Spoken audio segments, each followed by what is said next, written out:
Assalamualaikum warahmatullahi wabarakatuh. Pada pertemuan kali ini kita akan membahas tentang pembuatan fungsi dan pemrograman dalam R.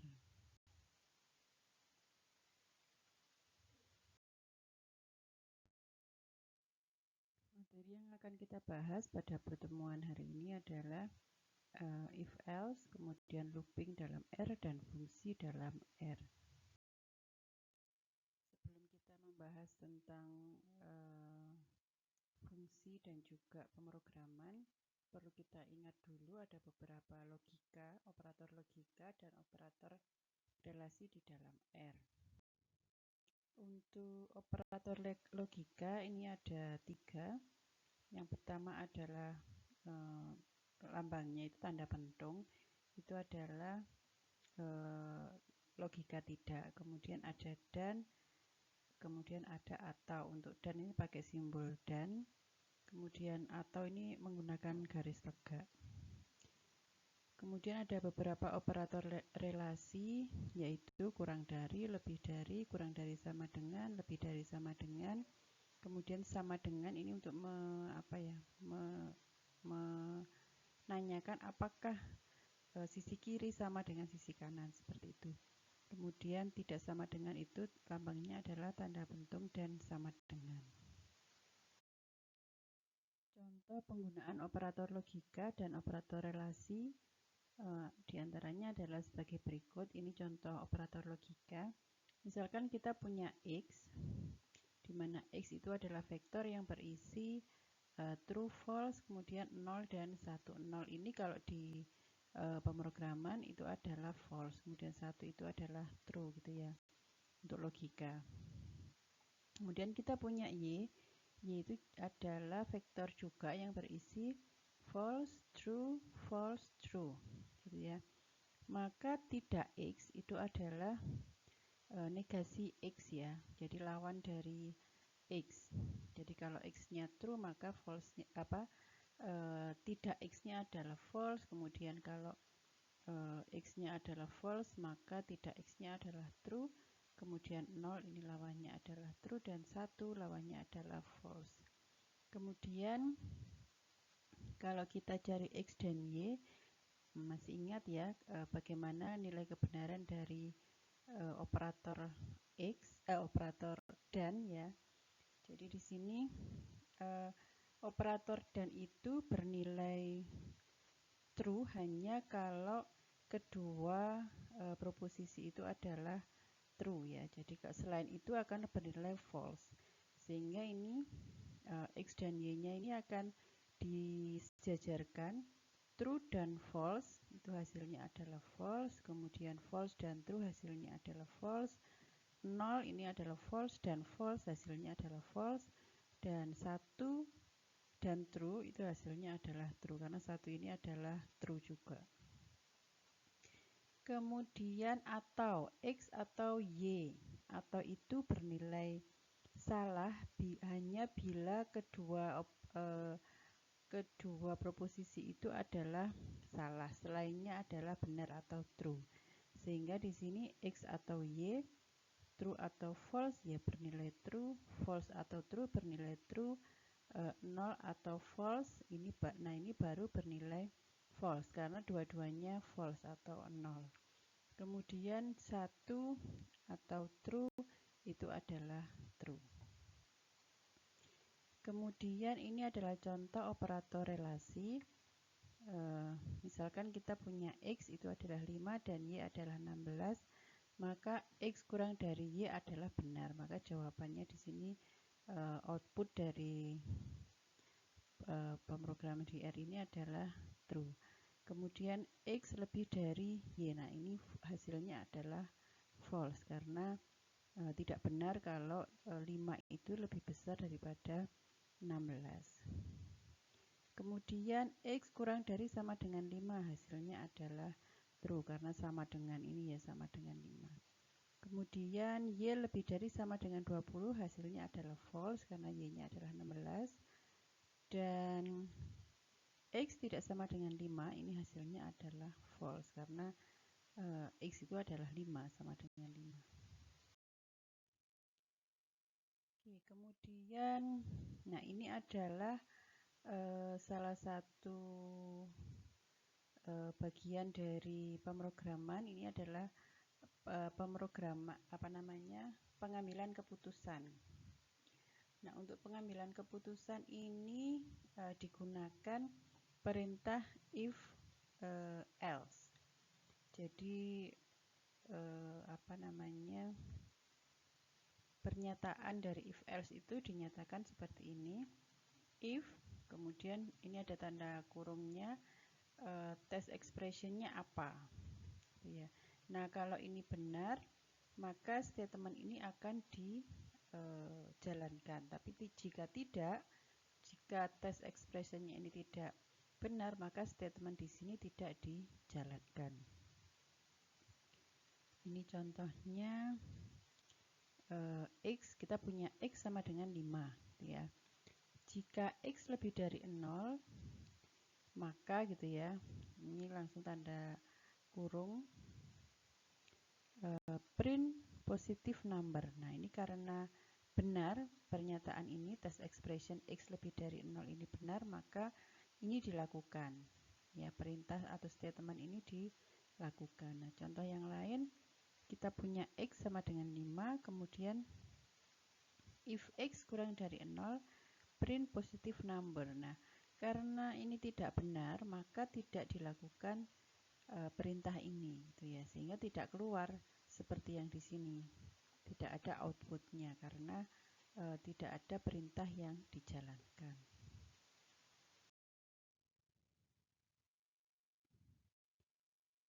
Kemudian bisa juga misalkan kalau test expressionnya false, ini kita bisa menambahkan opsi baru pada perintah if, yaitu if else, ya. Kalau tadi hanya if saja, kalau test expressionnya tidak benar, maka tidak ada yang dilakukan, ya.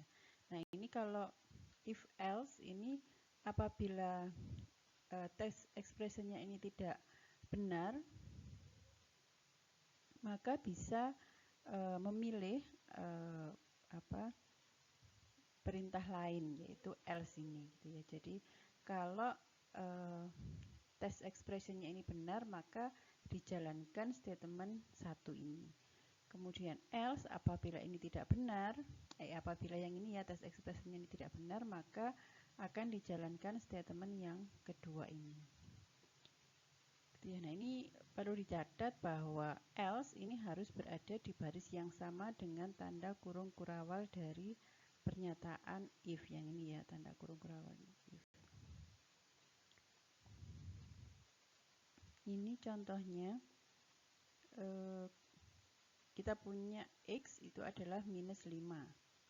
If X lebih dari 0, maka print non-negative number. Else artinya jika ini tidak benar, maka yang dilakukan adalah print negative number. Nah, ini X-nya adalah min 5. Kalau dikenakan di test expression ini, di X lebih dari 0, ini tidak benar, sehingga yang dijalankan adalah yang print negative number ini. Jadi outputnya adalah negative number.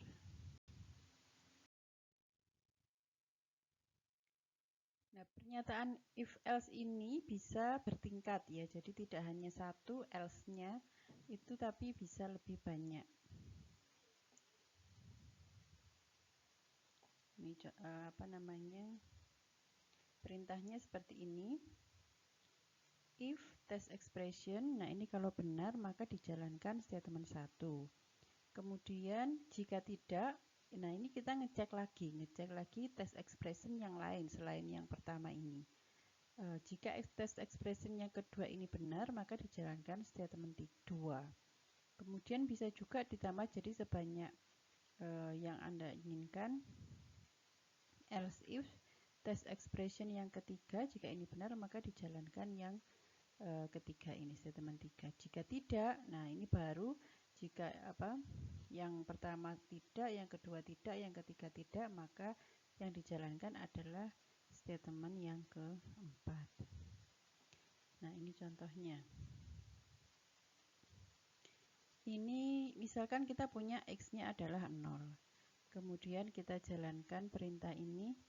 If X kurang dari 0, maka dijalankan ini, ya, print negative number. Else if X lebih dari 0, print positive number. Else print 0. Jadi artinya kalau tidak kurang dari 0, tidak lebih dari 0, maka ya sisanya ini yang dijalankan selain dari dua ini. Sehingga outputnya adalah 0 karena X-nya kan 0. Tidak memenuhi yang pertama, tidak memenuhi yang kedua, maka yang dijalankan adalah yang ketiga ini. Oke, berikutnya adalah perintah looping. Looping ini, nah ini yang pertama adalah menggunakan perintah for. Loop ini biasanya digunakan untuk mengulang blok kode tertentu. Nah, kita di sini akan belajar membuat loop dengan menggunakan for. Jadi di sini, nah perintahnya adalah for val in sequence. Jadi nanti ini sequence ini adalah deretan dari angka, ya. Nah, apabila selama nilai val selama masih berada di dalam sequence ini, maka statement ini akan dijalankan terus, ya.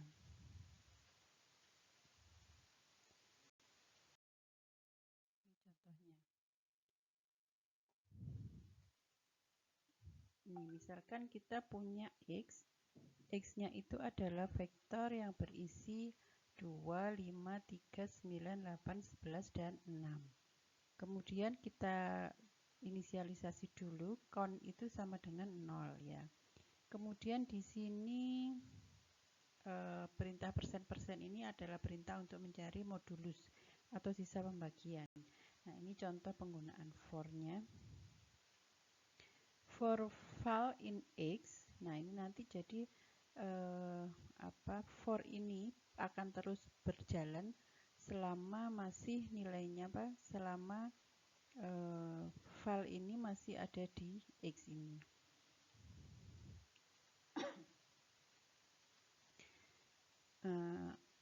For val in X, if val modulus 2 sama dengan 0, maka count sama dengan count plus 1.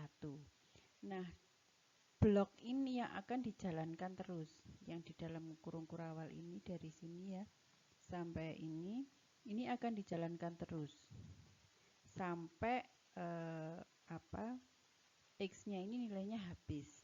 Jadi misalkan kita mulai dari X-nya sama dengan 2 ini.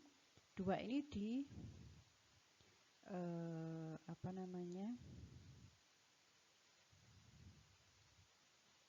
jadi 2 ini masuk di val, kemudian val ini di modulus 2. Apabila sama dengan 0, maka count ini bertambah 1. Jadi kalau tadi awalnya count-nya kan 0.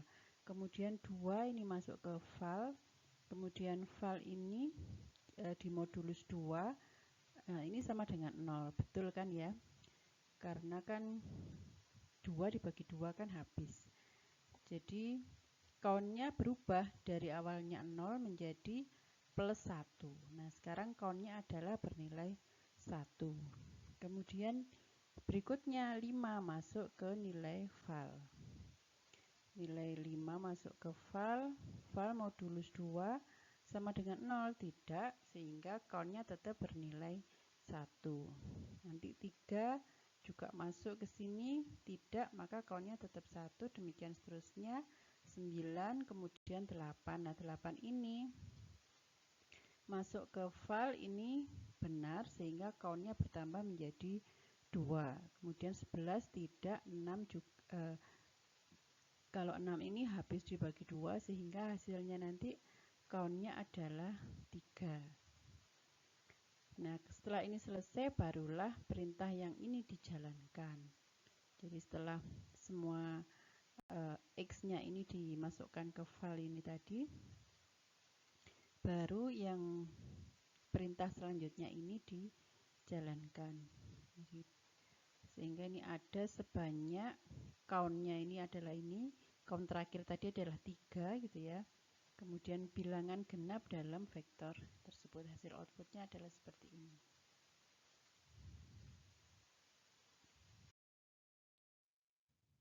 Kemudian looping menggunakan while. Jadi tadi ada looping menggunakan for, sekarang looping menggunakan while. Nah, dalam pemrograman R, while loop ini digunakan untuk mengulang sampai kondisi tertentu terpenuhi. Jadi statement perintah while itu seperti ini ya, while kemudian test expression kemudian statement. Jadi selama test expression ini benar, maka statement ini akan dilakukan terus. Gitu.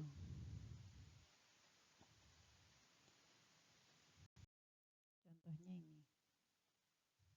ini. Kita punya I sama dengan 1. Kita harus inisialisasi dulu variabel yang akan kita gunakan untuk looping. Misalkan kita gunakan I.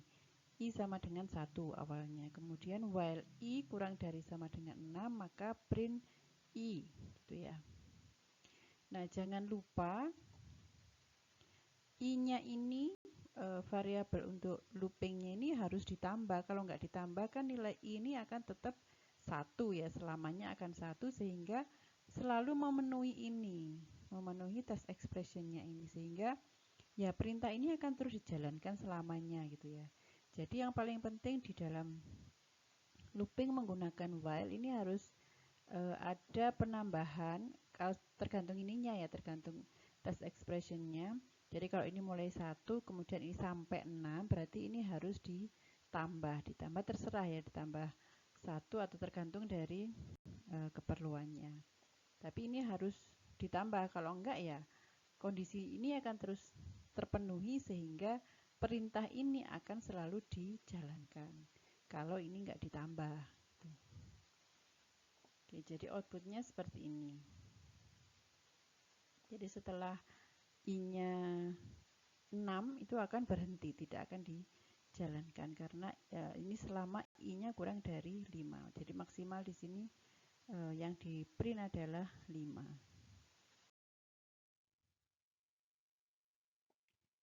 Oke, kemudian break. Pernyataan break ini digunakan di dalam loop, ya bisa di dalam repeat, for, atau while. Ini untuk menghentikan iterasi. Jadi dia diletakkan di dalam di dalam loop. Perintahnya seperti ini. If test expression kemudian break. Nah, jadi kalau sudah memenuhi test expression ini maka akan berhenti. Ini contohnya X-nya adalah 1 sampai 5. Kemudian kita gunakan loop menggunakan for val in X. If val sama dengan 3 maka break gitu ya. Kemudian print val. Jadi kalau tidak memenuhi ini, tidak sama dengan 3, maka akan dilakukan print val ini. Nah, valnya dari mana? Dari X ini. Kan karena di sini val in X ya. Jadi mulai dari 1, kemudian 2 dan seterusnya sampai 5 harusnya. Cuman di sini ada if val sama dengan 3 ini break, maka ketika masuk di 3 itu sudah berhenti, sehingga di sini yang di print hanya nilai 1 dan 2.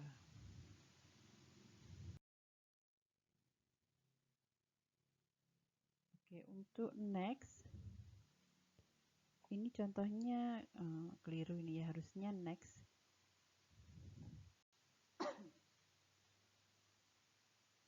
Nah, pernyataan next ini berguna ketika kita ingin melewatkan iterasi loop saat ini tanpa menghentikannya. Jadi kalau next itu di sini, ini misalkan next ya, bukan break ya. Contohnya hampir sama seperti break tadi ya. Misalkan di sini kita punya X nilainya 1 sampai 5. For val in X, if val sama dengan 3, next misalkan gitu ya, print val, maka ketika valnya itu sama dengan 3, ini tidak dilakukan perintah print ini. Tapi tidak berhenti seperti break tadi, kalau break kan sudah selesai gitu ya. Nah, kalau yang next ini terus berjalan X-nya ke yang berikutnya, ke 4. Sehingga nanti hasilnya adalah yang di print itu adalah 1, 2, 4, dan 5. Jadi di sini sampai 5. Itu bedanya break dan next. Oke, kemudian di sini ada looping menggunakan repeat. Nah, pengulangan repeat ini digunakan untuk mengulang satu blok kode beberapa kali. Nah, di sini tidak ada kondisi cek pada repeat loop untuk selesai dari loop. Jadi cuman kita sendiri yang harus meletakkan kondisi secara eksplisit di dalam loop ini untuk menghentikan. Ya, biasanya kita menggunakan pernyataan break untuk keluar dari loop ini. Nah, kalau kita gagal melakukan break atau keluar dari looping ya, maka kita akan melakukan looping yang tidak terbatas. Contohnya misalkan di sini kita mulai dari X sama dengan 1, kemudian repeat print X. Kemudian X-nya sama dengan X plus 1. Nah, ini harus ada yang menghentikan. Kalau enggak ya ini akan diulang-ulang terus. Jadi yang pertama karena X-nya nilainya 1 ya print 1. Kemudian X-nya sama dengan X plus 1. Jadi 2 gitu ya. Nah, ini akan balik lagi ke depan di awal ini print X lagi gitu. Nah, selama tidak ada yang menghentikan, maka ya perintah ini akan terus dijalankan. Makanya di sini harus ada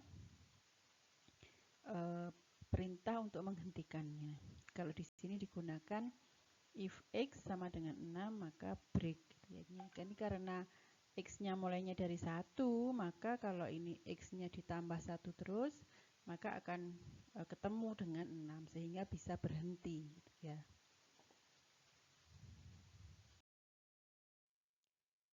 Nah, sekarang kita mencoba belajar tentang bagaimana membuat fungsi di dalam R. Ini kita buat yang sederhana saja.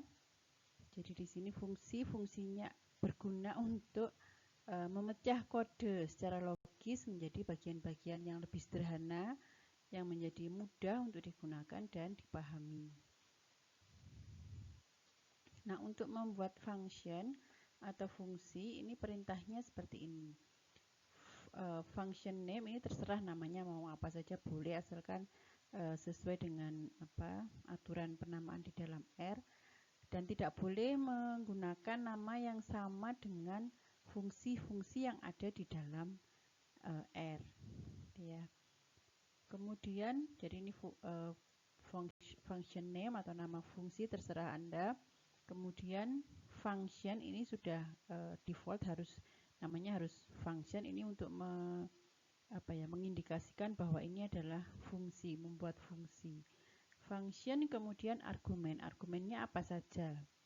Kemudian baru pernyataan-pernyataan.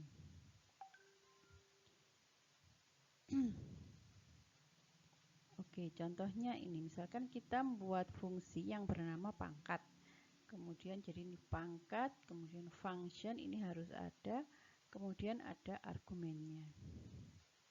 Gitu ya. Kemudian di sini kita membuat suatu variabel juga namanya result. Ini namanya boleh terserah. Ini kegunaannya nanti untuk memanggil gitu ya. Misalkan di sini yang kita gunakan variabelnya adalah result, di mana result itu adalah X pangkat Y. Kemudian print base X-nya nanti tergantung nilainya ini.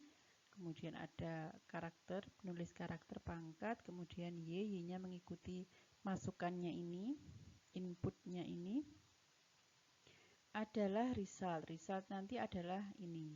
Jadi sesuai nilai ini akan masuk ke sini. Nah, untuk memanggil fungsi kita panggil namanya, ini tadi namanya pangkat, kemudian isikan juga argumen. Nah, di sini kan argumennya ada 2 ya, X dan Y, maka kita panggil pangkat 2, 4. Nah, 2 ini akan masuk ke X dan 4 ini akan masuk ke Y, sehingga nanti hasilnya result ini adalah 2 pangkat 4. Kemudian karena ini di print, sehingga akan muncul hasilnya seperti ini, 2, karena ini kan tadi kalau di sini X ya. Nah, karena X-nya kita isi 2, maka di sini muncul 2. Kemudian pangkat itu hasil dari ini, tulisan ini. Kemudian Y-nya adalah 4, karena masukan di sini tadi adalah ini ya, masukan di sini adalah 4, jadi masuk ke sini adalah result. Resultnya adalah 16. Kemudian kalau kita masukkan ini pangkat 4,2, maka 4-nya masuk di X dan Y, 2-nya masuk di Y. Hasilnya, nah kebetulan hasilnya sama, yaitu 16 itu ya.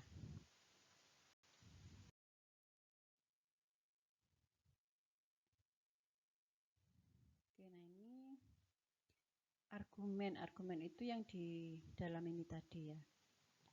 Dalam pemanggilan fungsi pangkat ini, nah pencocokan argumen dari argumen formal dengan argumen aktual ini berlangsung dalam urutan posisi.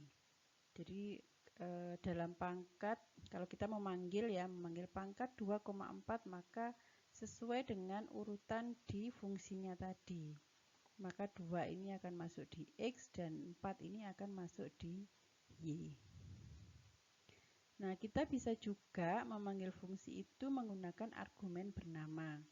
Jadi saat memanggil fungsi, kalau dengan cara ini urutannya nggak jadi masalah karena sudah jelas gitu ya, seperti ini. Kalau yang ini kita nggak pakai argumen bernama, sehingga urutannya ini sangat penting. 2 ini akan masuk ke X dan 4 ini akan masuk ke Y secara otomatis.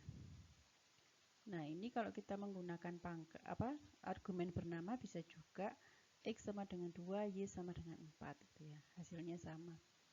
Nah, ini kalau sudah pakai argumen yang bernama, ini urutannya nggak jadi masalah. Jadi mungkin Anda sudah sering menggunakan fungsi-fungsi dalam R, itu kan urutannya nggak masalah ya, selama kita menggunakan argumen yang bernama.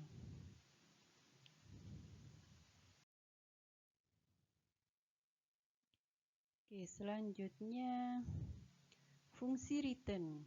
Fungsi return ini jadi apabila kita membutuhkan fungsi untuk melakukan beberapa pemrosesan dan mengeluarkan atau mengembalikan hasilnya. Ini kita menggunakan fungsi return. Contohnya ini, misalkan kita punya fungsi yang namanya check function X, jadi argumennya cuma 1. Isi dari fungsi ini adalah if X lebih dari 0, maka result hasilnya ini, jadi mengeluarkan ini. Kemudian else if X kurang dari 0, maka resultnya bernilai ini. Selainnya else itu result akan bernilai 0. Nah, yang mau kita keluarkan apa? Nah, ini kita keluarkan pakai kita menggunakan fungsi atau perintah return. Return apa yang mau dikeluarkan? Ini result ya yang mau dikeluarkan. Jadi perintahnya seperti ini, return result. Result ini maksudnya ini yang mau dikeluarkan, yang mau ditampilkan apa gitu ya. Sehingga misalkan cek 1 masuk ke X. X ini mana yang sesuai? Lebih dari 0, sehingga akan muncul positif. Cek 0 akan masuk ke X. X-nya masuk yang mana? Enggak ada yang sini, enggak, sehingga akan keluar yang ini. Cek min 1 masuk ke X, masuk yang mana yang sesuai, yang di sini, sehingga akan menghasilkan negatif. Jadi return ini untuk menampilkan atau mengeluarkan hasilnya apa, tapi tidak selalu result ya, apa saja yang mau ditampilkan bisa ditulis di sini. Ini kebetulan karena namanya result di sini ya. Mau dibuat nama lain boleh. Oke, ini adalah contoh kita membuat fungsi. Buatlah fungsi yang dapat membedakan bilangan ganjil dan bilangan genap pada suatu vektor.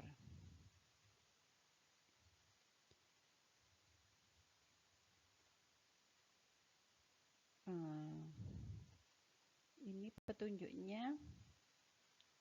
Ini bilangan ganjil ini adalah bilangan yang tidak habis dibagi dua. Contoh inputnya ini X yaitu vektor yang berisi 3, 5, 4, 2, 8, 9, 7, 2, 4, 6. Sehingga contoh outputnya, nanti output dari input ini adalah ganjil, ganjil, genap, genap, genap, ganjil, ganjil, genap, genap, genap, mengikuti ini ya. Nah, ini misalkan nama fungsinya adalah ganjil atau genap X. Jadi argumennya 1. Ini adalah jawabannya. Jadi kita punya X, nanti silahkan dicoba di rumah.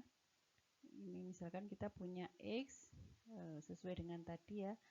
X itu berisi vektor yang isinya adalah ini 3, 5, 4, 2, 8, 9, 7, 2, 4, 6. Kemudian kita gunakan nama ganjil atau genap. Kemudian ada function X, jadi cuma satu argumennya. Kemudian hasil ini sama dengan C. Untuk I ini menggunakan for. Nanti silahkan kalau Anda mau pakai repeat atau while silahkan, boleh.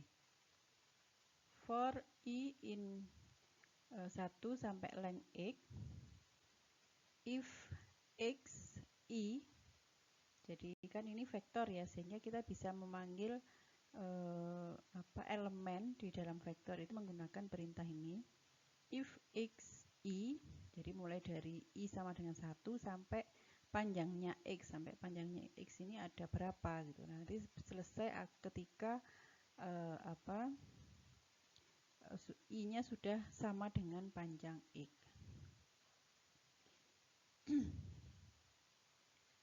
Jadi di sini if xi modulus 2 sama dengan 0, maka hasil I ini adalah genap ya kan, habis dibagi 2 itu bilangan genap. Else hasil I itu adalah bilangan ganjil. Hasil ke I itu adalah ganjil. Kemudian kita return hasilnya. Nah, hasilnya nanti berupa vektor ini. Oke. Nah, ini kalau Anda panggil ganjil atau genap X, X-nya ini tadi, maka akan keluar outputnya ini. Nah, nanti Anda bisa coba pakai yang selain for ya, bisa menggunakan repeat atau pakai while. Contoh yang kedua ini membuat fungsi untuk menghitung rata-rata. Jadi ini yang masih sederhana sekali. Misalkan inputnya adalah vektor X yang berisi 3, 5, 4, 2, 8, 9, 7, 2, 4, 6. Maka output dari rata-ratanya adalah 5.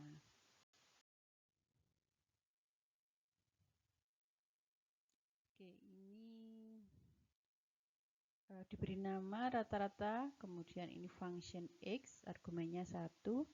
Nah, ini kita buat dulu tempat untuk menjumlahkan elemen-elemen di dalam X.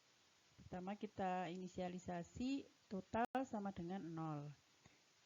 Nah, kemudian kita hitung total, kan rata-rata itu adalah jumlah dibagi dengan banyaknya elemen yang mau dijumlahkan, yang mau dirata-rata ya. Jadi kita buat dulu total. Ini pertama kita menjumlahkan semua angka di dalam vektor.